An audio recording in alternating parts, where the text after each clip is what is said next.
do you get it when someone who just said something and then like either they laugh at their own joke or people around laugh? Like they obviously said something that's funny or like what they think is funny, and genuinely speaking, you just don't find it funny at all. But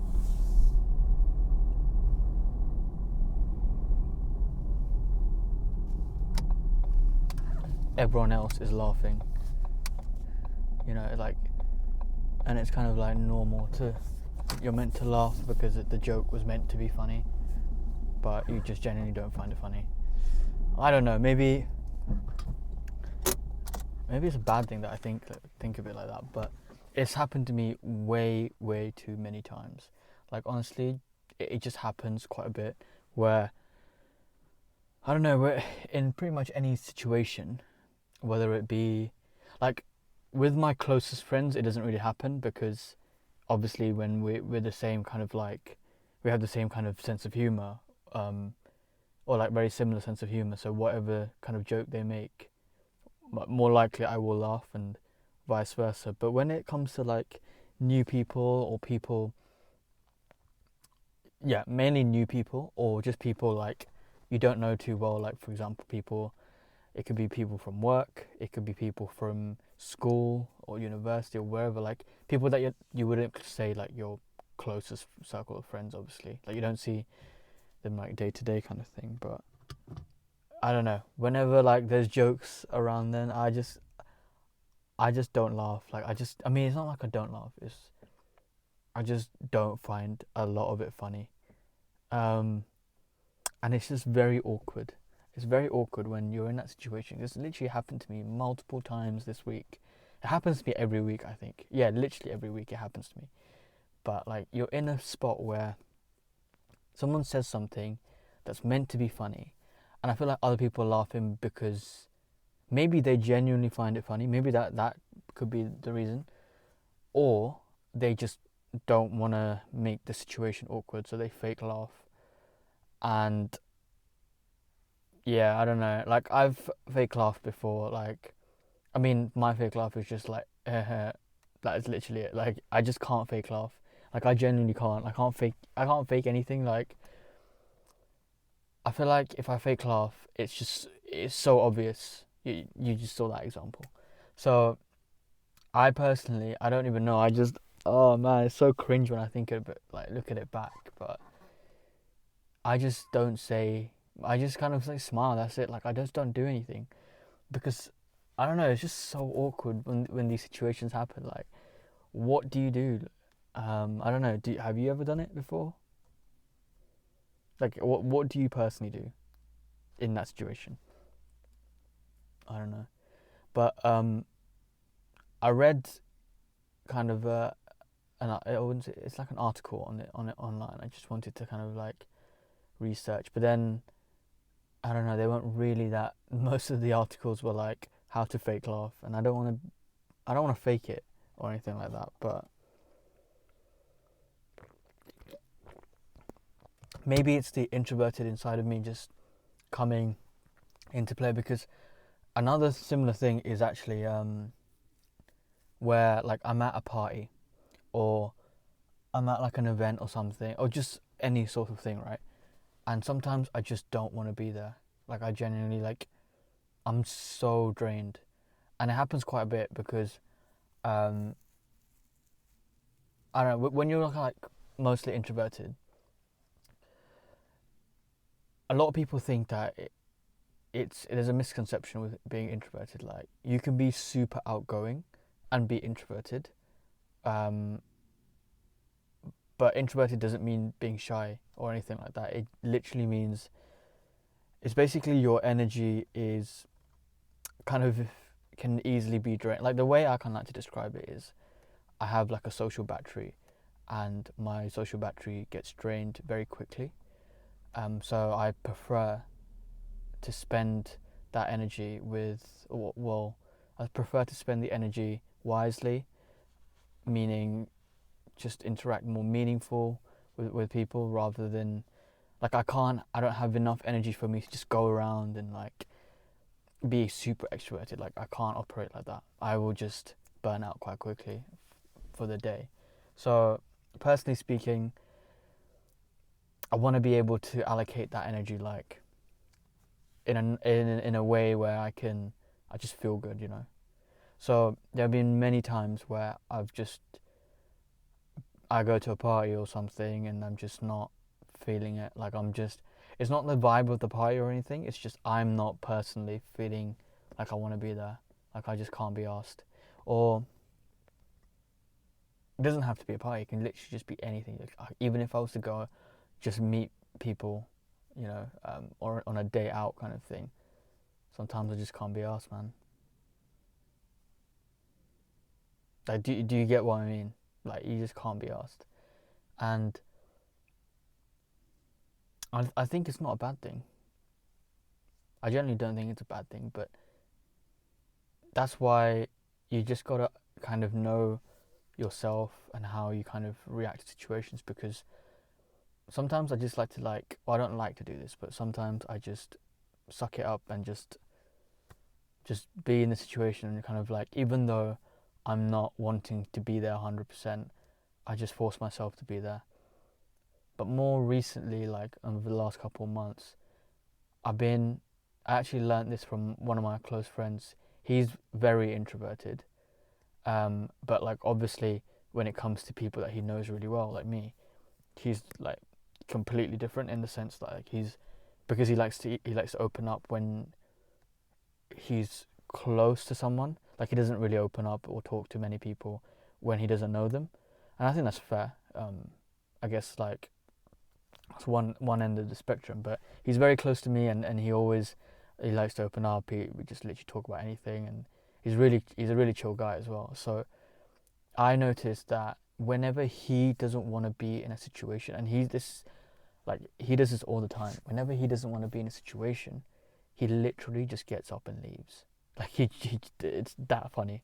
Like that, and I respect that. Like I really, really respect that, and I really like.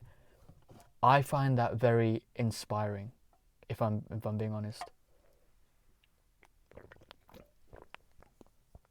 The reason why I find it inspiring is because he understands himself. He understands what he wants. Whereas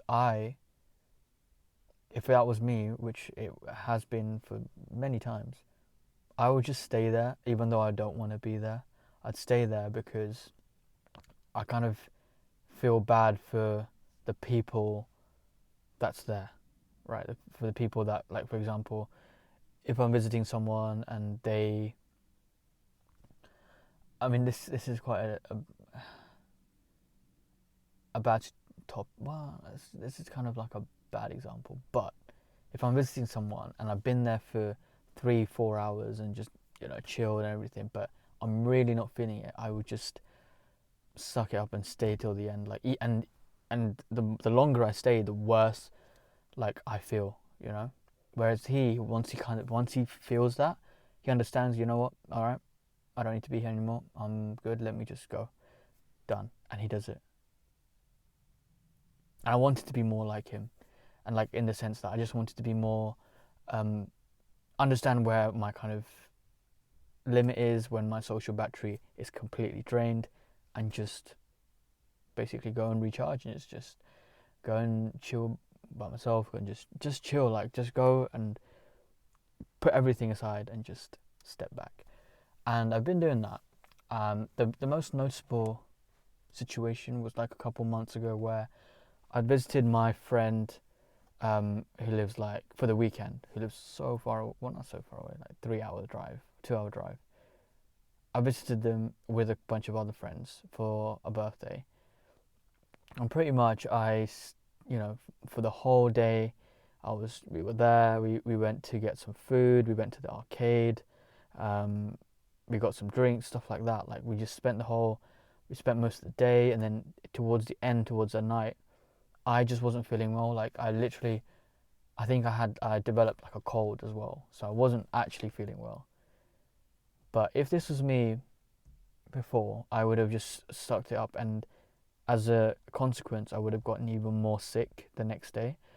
But I really wasn't feeling well, so like even though everyone wanted to like go out and stuff, I didn't. Like I genuinely wasn't feeling like that. So I just literally was like, let me go to my Airbnb. I can't do this, guys. I'm not really feeling too good. So, and it was fine. Like they were like, yeah, that's okay. That makes sense. And obviously they gave me some medicine as well. But the point being here is that if you don't feel like you want to stay somewhere, or like you don't feel 100% in the moment and you just want to leave, just leave. Like you'll do yourself some good there.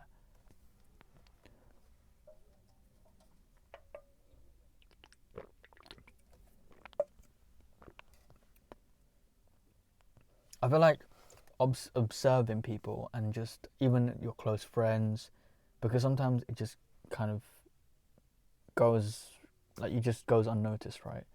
Observing people and just seeing how they kind of react to certain situations and trying to understand, but then also using that as a way of learning and how you could start to implement that into your own life. I feel like if you can pick up on these cues one by one, because everyone is so different, they literally offer us so much value without even saying anything, you know? Like people offer you so much value without you saying anything, because it's just a form of observation and imitation. Like think about it this way, like when you were a kid, when you were literally a baby, you can't remember any of this obviously, but the way you learn is not by knowing the language because you didn't know how to speak, but it was through imitation. Like babies are really clever, like they observe and they imitate. That's how we learn language, that's how we learn how to do certain things, and how we have our behaviors when we observe our environment and we implement that. And I feel like, at least from my case, as we grew older, kind of the form of observation and just not really, well, not really focusing or being present there and not trying to implement it kind of like limits yourself.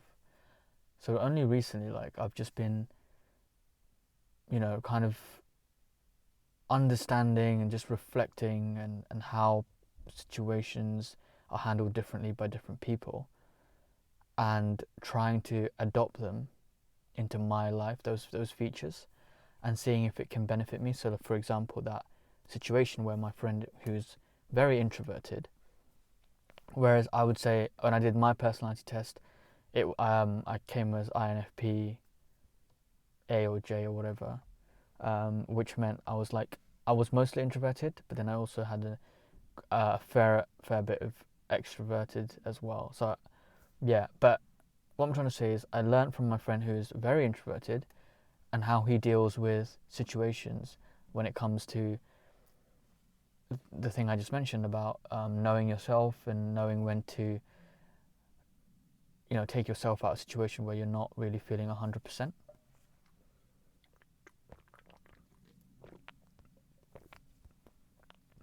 And then implementing that into my life. And honestly, yeah, now I feel like whenever that kind of situation happens again, I can just pretty much freely, without even thinking too much about it, I can just do the same and I feel good. And I think it's just about like developing that skill. Like if you were to kind of, next time, if you're observing, it doesn't even have to be like your friends, it can be people you see online, it can be literally, it can be people that you, even if you don't even know who they are. Like for example, you're waiting in line in a coffee shop and you see in front of you the guy dressed in a suit, how he treats the barista, and you can you can kind of make a judgment of that, whether that's for you, or maybe I can try asking some things from someone this way, or maybe you notice something bad and you don't want to go down that route, so it's like implemented in your head, like that's something I'm not really going to say because it's affected someone else this way. So it's just about learning by observation. I think it's a really powerful skill and it's easily overlooked.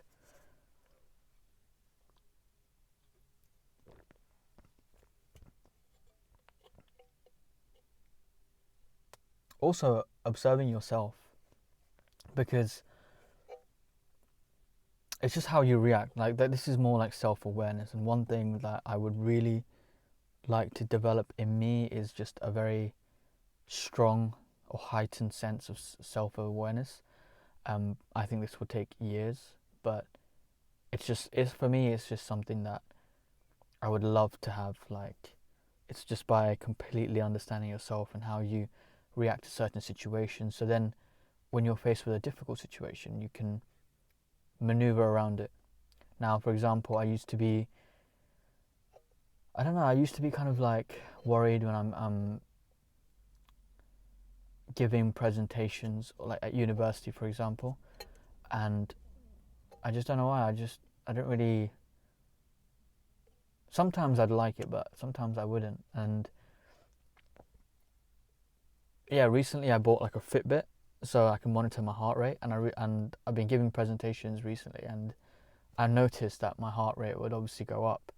So because of this awareness here, I've tried to use like breathing techniques, and yeah, and I feel really chill, and I'm pretty confident when it comes to giving presentations, and I like doing them now. So it's just about like kind of, I mean that's just one example here where it's just like observation, but there are many things in how you interact with other people, how you kind of interact with yourself, even like even thoughts, like the thoughts you have can really affect your actions and your mood even. So understanding when a specific thought comes into your head and how you and why it came to your head and how you've reacted to that thought, in a positive or negative way, it's just picking up on these small cues, and they're very very small, but the more you're able to kind of focus and identify them, the better self-awareness you've developed, and the better self-awareness that you have, I feel like you can really find true growth in yourself, because you're able to navigate through situations, you're able to deal with certain things, and I feel like that's really inner peace. I think you're able to find peace in wherever situation, whether it be discomfort or comfort, whatever. Just having that strong sense of self-awareness. But anyway, I just wanted to make this video because I feel like that's something I recently learned, and I wanted to share it with you. If this is something that you've also kind of experienced, or you maybe have a different way of dealing with this, or like just different kind of experience, then yeah, let me know down below, because I feel like the more we kind of share ideas, and the more we can all benefit from. But I'm gonna go finish this and hit a nice workout. See you in a bit.